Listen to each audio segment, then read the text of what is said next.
Puji nama Tuhan, kami ucapkan selamat datang kembali, selamat hari Minggu. Kita boleh bertemu kembali dalam ibadah online saat ini. Kita bersyukur bahwa setiap karunia Tuhan, kebaikan Tuhan, atas pemeliharaan Allah senantiasa dalam kehidupan kita. Kita percaya kita telah menerima banyak berkat dari Tuhan. Kita telah menerima banyak pertolongan, penyertaan Tuhan atas sepanjang hidup kita. Mari saat ini kita mau siapkan hidup kita mau bawa hati kita untuk sepenuhnya kita masuk dalam hadirat Tuhan.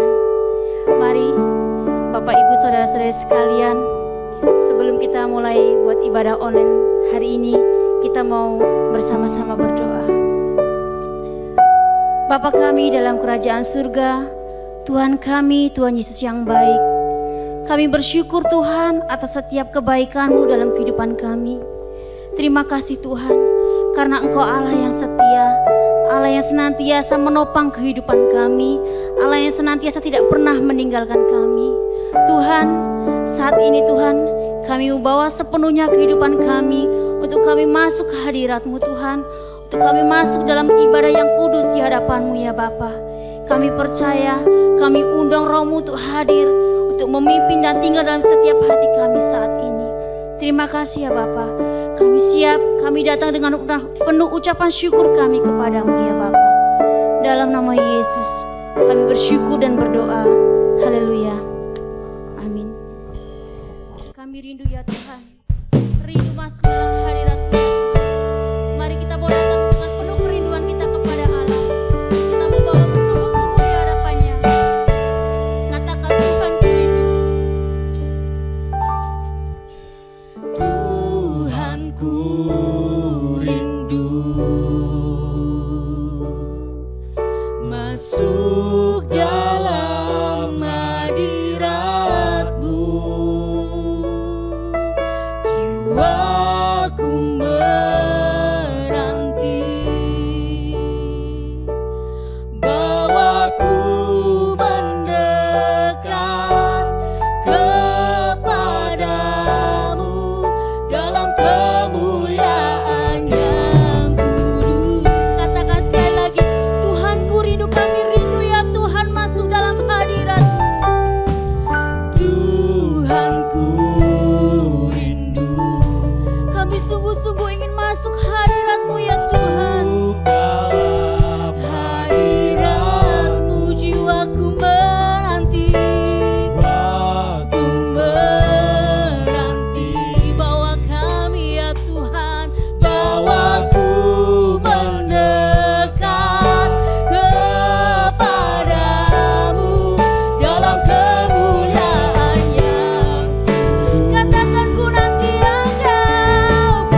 kemuliaan yang kudus. Tuhan ku rindu.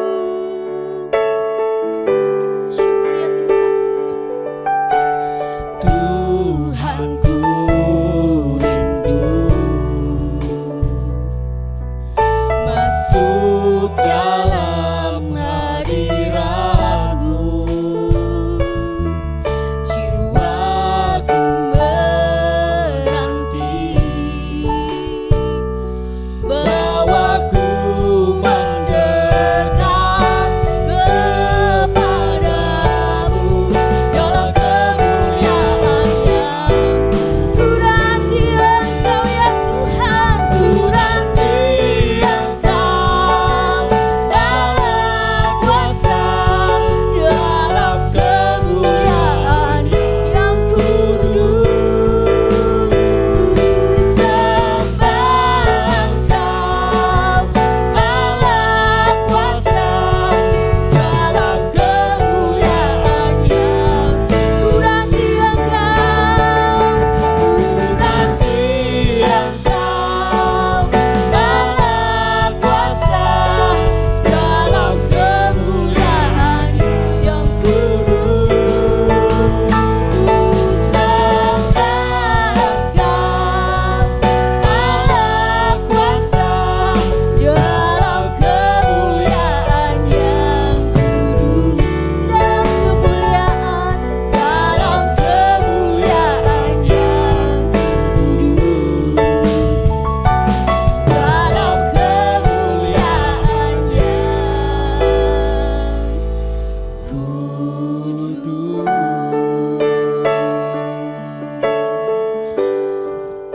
Terima kasih ya Tuhan.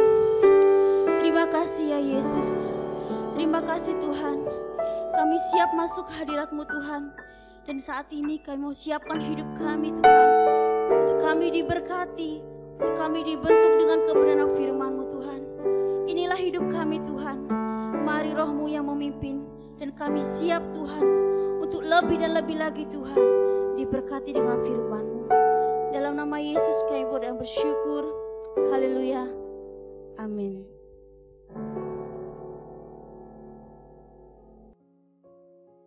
Mari kita berdoa bersama-sama. Kita mempersiapkan hati kita untuk menerima taburan firman Tuhan.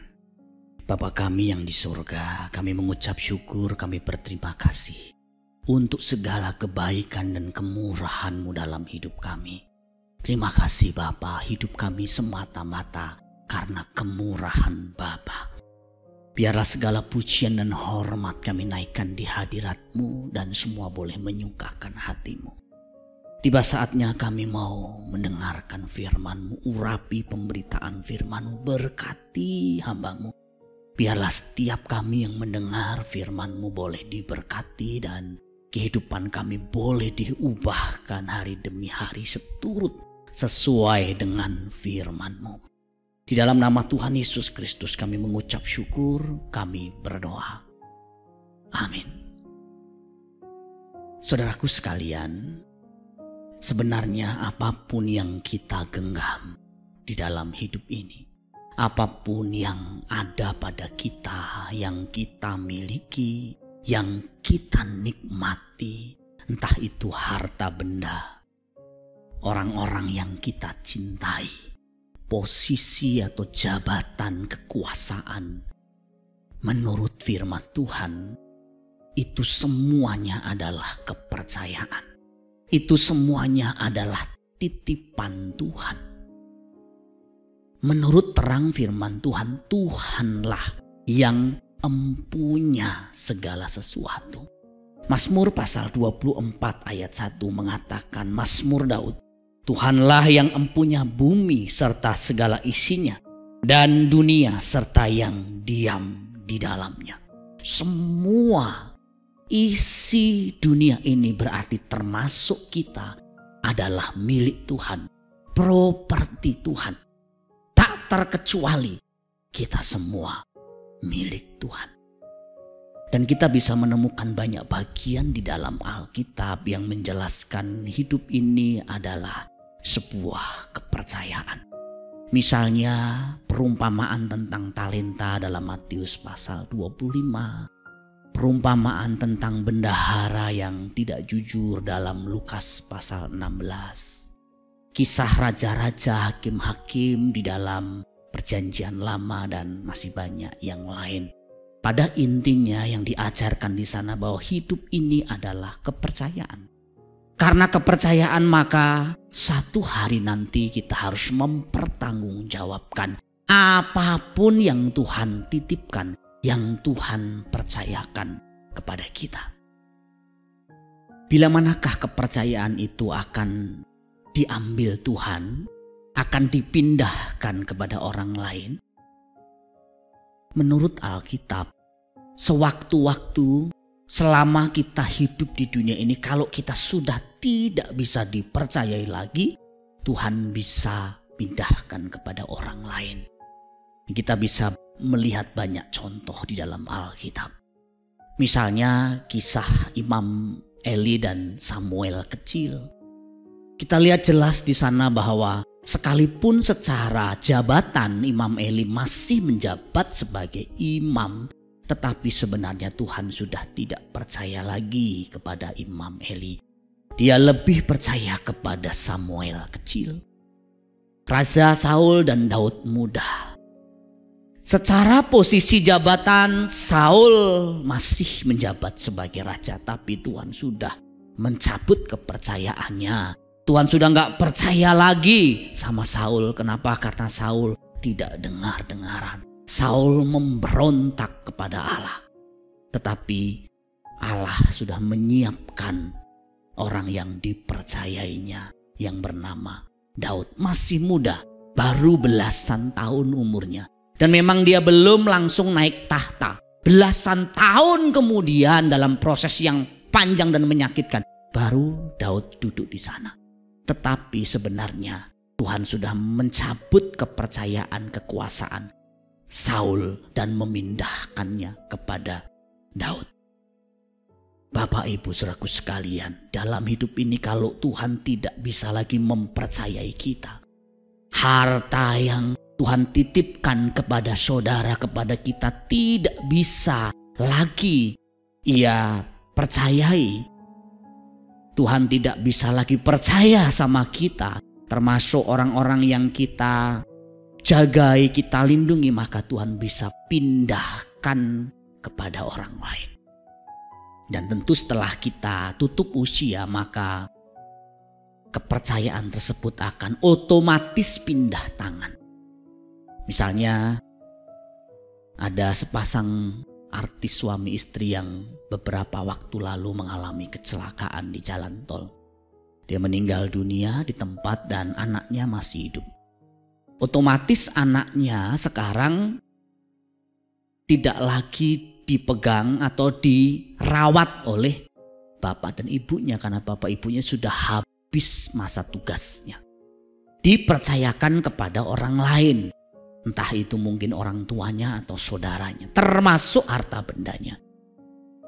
Ya, sudah pasti dinikmati oleh orang lain. Jadi masa kita bisa memegang kepercayaan, memegang titipan Tuhan itu sejauh-jauhnya, sepaling lamanya kita, selama kita masih bernafas, selama kita masih hidup. Tetapi setelah kita tutup usia, maka harus dipindahkan kepada orang lain. Jadi tidak ada yang benar-benar kita punya sendiri, Bapak Ibu saudaraku sekalian. Karena setelah kita meninggalkan dunia ini, kita tidak membawa apapun selain iman dan karakter kita yang kita bawa kepada Tuhan. Orang-orang yang memiliki cara pandang demikian bahwa hidup ini adalah kepercayaan, bahwa segala sesuatu yang ia miliki, ia nikmati, ia genggam adalah titipan Tuhan, kepercayaan dari Tuhan. Dia akan memiliki kualitas kehidupan yang jauh lebih baik, jauh lebih unggul, jauh lebih mulia, dan tentu juga jauh lebih bahagia dan indah.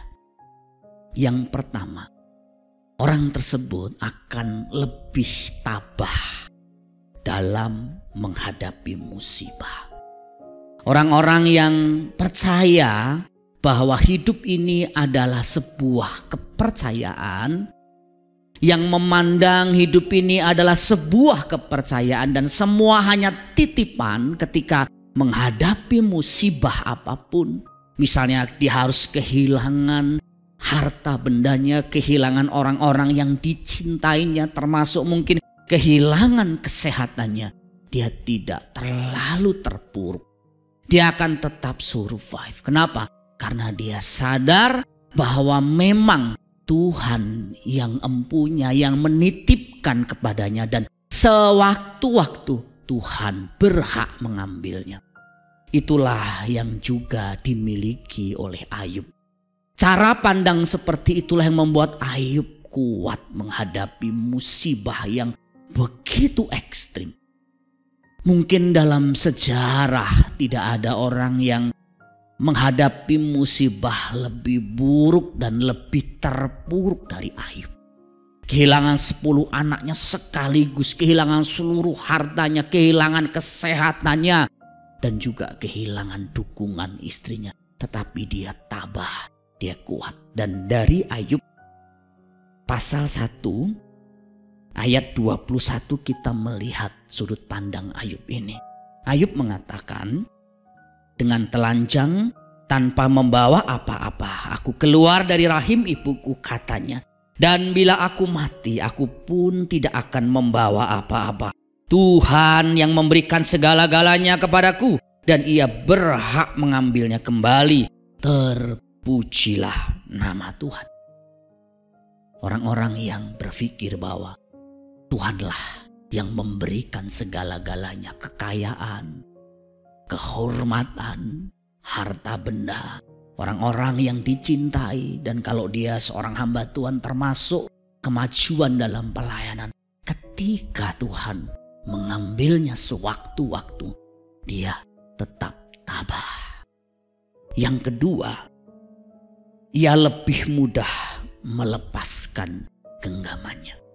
Ketika orang menyadari bahwa hidup ini adalah kepercayaan, segala sesuatu yang ia miliki hanyalah titipan, maka ketika Tuhan meminta dari dirinya untuk melepaskan genggamannya, entah itu hartanya, entah itu orang-orang yang dicintainya, dia akan jauh lebih mudah. Bapak Ibu saudaraku sekalian, pernahkah Bapak Ibu berpikir kenapa teller, kasir, bendahara itu tidak terlalu stres, tidak terlalu pusing, tidak marah-marah waktu dia mengeluarkan uang? Nilainya bisa miliaran, nilainya bahkan mungkin bisa lebih dari ratusan miliar, bahkan mungkin triliun, tergantung perusahaannya. Kenapa? Dia tidak marah, dia tidak stres, dia tidak pusing. Ya, sudah tahu jawabannya. Karena itu bukan uangnya. Dia hanya melakukan tanggung jawabnya. Demikian juga kita, kalau memang kita menyadari bahwa harta, bahwa orang-orang yang kita cintai, dan kalau saya sebagai hamba Tuhan, bahwa domba-domba jemaat itu adalah kepercayaan milik Tuhan. Kalau sewaktu-waktu Tuhan menghendakinya untuk saya lepas, saya pun seharusnya tidak terlalu berat melepasnya. Orang-orang yang menyadari bahwa hidup ini adalah sebuah kepercayaan, dia jauh dari sifat tamah dan serakah. Dia akan dijauhkan dari sifat yang mengerikan itu. Dan memang kita bisa melihat banyak contoh dalam Alkitab. Zakheus salah satunya. Zakheus setelah mengalami perjumpaan dengan Kristus, dia mengalami perubahan yang radikal dalam pola pikirnya, terutama dalam caranya memandang uang, caranya memandang harta. Dulu bagi Zakheus harta segala-galanya, dan dia akan melakukan apa saja demi mendapatkan harta, karena di balik harta itu dia percaya ada kebahagiaan. Tapi setelah ia berjumpa dengan Kristus, dia menemukan ada kebahagiaan lain yang tidak bisa dimiliki dan tidak bisa dibeli oleh hartanya. Oleh karena itu, dia melakukan satu perubahan juga yang radikal. Dan itu kelihatan dari komitmennya. Orang-orang yang pernah diperas dikembalikan 4 kali lipat. Dan hartanya separuhnya itu diberikan kepada orang-orang miskin. Saya membayangkan dia langsung miskin. Pertobatan Sakeus membuat dia langsung miskin. Tetapi saya percaya dia sukacita, dia bahagia. Kenapa? Karena dia sudah mengalami transformasi, perubahan pola pikir bahwa harta hanyalah kepercayaan, hanya titipan. Kalau Tuhan menyuruhnya, dia hanya tinggal menyalurkannya. Dan Sakeus itu tidak disuruh oleh Tuhan. Dan memang begitu, kalau orang mengalami perjumpaan dengan Tuhan tidak perlu disuruh-suruh, tidak perlu diintimidasi, tidak perlu ditakut-takuti nanti tidak diberkati atau masuk neraka. Dia melakukannya bukan karena takut, dia melakukannya karena mencintai Tuhan. Saya setuju dengan Martin Luther. Dia pernah mengatakan bahwa pertobatan Kristen itu pada dasarnya dibagi dalam 3 aspek. Yaitu hatinya, pikirannya, dan dompetnya. Ya, orang kalau bertobat sungguh-sungguh, bukan hanya hati dan pikirannya yang berubah, tapi arah keuangannya berubah. Cara mendapatkan uangnya berubah, sikap hatinya terhadap uang berubah, dan pengelolaannya terhadap uang pun berubah. Oleh karena itu, seorang pernah mengatakan bahwa kalau kamu mau melihat kerohanian, mengukur kerohanian seseorang, lihat saja dari caranya dia memandang uang, caranya mengelola harta.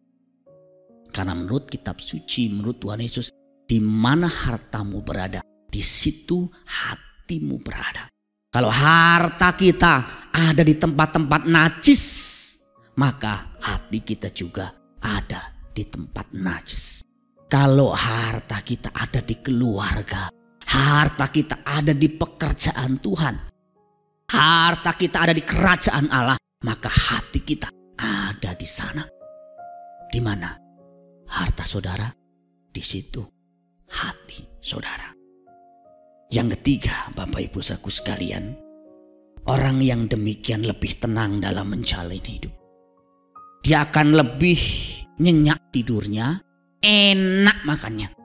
Karena akar dari semua kegelisahan, kekhawatiran, sampai mungkin asam lambungnya naik, kecemasan yang berlebihan itu adalah karena ketakutan juga yang berlebihan bahwa apa yang digenggamnya bisa hilang sewaktu-waktu. Pada dasarnya memang semua orang punya ketakutan pada titik tertentu. Tetapi sejauh itu tidak menguasai kita, wajar. Kita mungkin akan lebih berhati-hati. Tapi kalau dikuasai itu beda. Memikirkan masalah dengan dibuat pusing karena masalah itu 2 hal yang berbeda. Ya, kita harus memikirkan masalah keuangan, masa depan, ya tetap, tapi kita tidak dibuat pusing karenanya dan dibuat tidak bisa tidur karenanya. Karena kita menyadari bahwa segala sesuatu adalah milik Tuhan. Kalau segala sesuatu milik Tuhan, maka Tuhan juga akan jagai, lindungi, pelihara. Saya percaya anak saya itu punya Tuhan. Saya hanya dititipi. Saya tentu harus melakukan bagian saya semaksimal mungkin. Tetapi berkat anak saya bukan hanya ditentukan oleh saya, tapi oleh Allah yang saya layani, yang juga memiliki hidup anak saya. Demikian juga jemaat yang saya layani. Itu bukan milik saya. Jemaat adalah milik Tuhan yang Tuhan percayakan untuk sementara kepada saya. Kalau saya dipanggil pulang, anak saya dipercayakan kepada orang lain. Jemaat yang Tuhan percayakan juga dipindah tangankan kepada orang lain. Dan saya percaya kalau mereka milik Tuhan, Tuhan akan jagai, lindungi. Yang penting saya lakukan bagian saya semaksimal mungkin. Seperti memberi makan rohani kepada mereka. Kalau anak jasmani yang memberi makan jasmani. Betapa indahnya kalau kita menyadari hal demikian, Bapak Ibu Saudaraku sekalian. Yang keempat, lebih bertanggung jawab. Orang yang berpikir, orang yang memandang kehidupannya sebagai sebuah kepercayaan dari Allah. Bahwa segala sesuatu ada titipan, justru gak akan sembarangan dalam menyingkapi sesuatu, dalam merawat sesuatu. Justru dia akan habis-habisan, dia akan rajin, dia akan penuh hikmat, dia akan tanggung jawab. Saya beri contoh Bapak Ibu Saudaraku sekalian. Mungkin sekitar 14-15 tahun yang lalu, kami tinggal di satu kompleks perumahan kecil dan pada waktu hujan besar itu kami kebanjiran. Dan pulang dari pelayanan, asisten rumah tangga kami sudah terjebak banjir di rumah. Karena sudah sampai di atas dada airnya. Setelah saya berusaha untuk menolong mereka, ada jemaat yang begitu baik kepada kami dan dia menyediakan tempat tinggal untuk sementara. Kami ditampung di rumahnya, difasilitasi seperti hotel, bahkan lebih daripada hotel. Kenapa? Karena makan pagi, makan siang, makan malam kami ditanggung. Semua diservis. Kak, ini kamar mandinya, ini kamar untuk tidurnya di sini, bahkan spraynya semua disiapin dengan baik, bantalnya juga sudah diganti dengan baik, semuanya begitu rapi. Karena justru itu kami sangat menikmatinya. Kami menikmati rumah itu yang begitu besar dan bersih dan tentu indah. Sampai anak saya waktu itu masih kecil mengatakan, rumahnya keren ya, kayak hotel. Tapi kami menyadari bahwa itu bukan benar-benar rumah kami. Karena itu bukan benar-benar rumah kami, kami justru lebih berhati-hati supaya kami gak memecahkan barang, gak merusakkan remote TV, dan gak melakukan hal-hal yang lain yang nanti justru membuat masalah. Karena kami tahu itu bukan rumah kami. Kalau kita tahu bahwa yang kita pegang bukan punya kita, kita akan jauh lebih bertanggung jawab, jauh lebih berhati-hati, jauh lebih berhikmat. Tidak akan sembarangan. Bukan sebaliknya. Banyak orang sembarangan menggunakan hartanya, menggunakan kesehatannya, menggunakan pekerjaannya, pelayanannya, dan sembarangan juga dalam mendidik anak-anaknya. Kenapa? Karena dia nggak tahu bahwa itu titipan Tuhan dan suatu hari akan dimintai pertanggungjawaban. Dan yang terakhir, menurut Alkitab, kita akan jauh lebih rendah hati. Kenapa? Karena kita sadar semua adalah pemberiannya, semua adalah anugerahnya. Tidak ada yang bisa kita banggakan, sombongkan. Orang kita lahir di dunia ini, kata Ayub, kita tidak bawa apa-apa. Nggak bawa apa-apa. Setelah kita pulang ke pangkuan Bapa, meninggalkan dunia ini, kita pun dikubur dalam ukuran tanah yang sempit. Kita juga nggak bawa harta benda kita. Itu pun dibantu orang lain. Ada nggak orang bisa ngubur diri sendiri? Jadi lahir dibantu, besar dibantu, mati pun dibantu orang. Apa yang kita mau sombongkan? Dan menurut kitab suci, bangsa Israel pernah diperingatkan oleh Tuhan.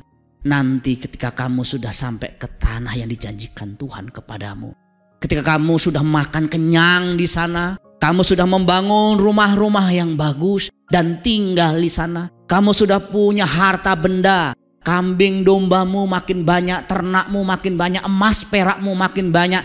Hati-hatilah, kata Tuhan. Jangan sampai engkau menjadi tinggi hati.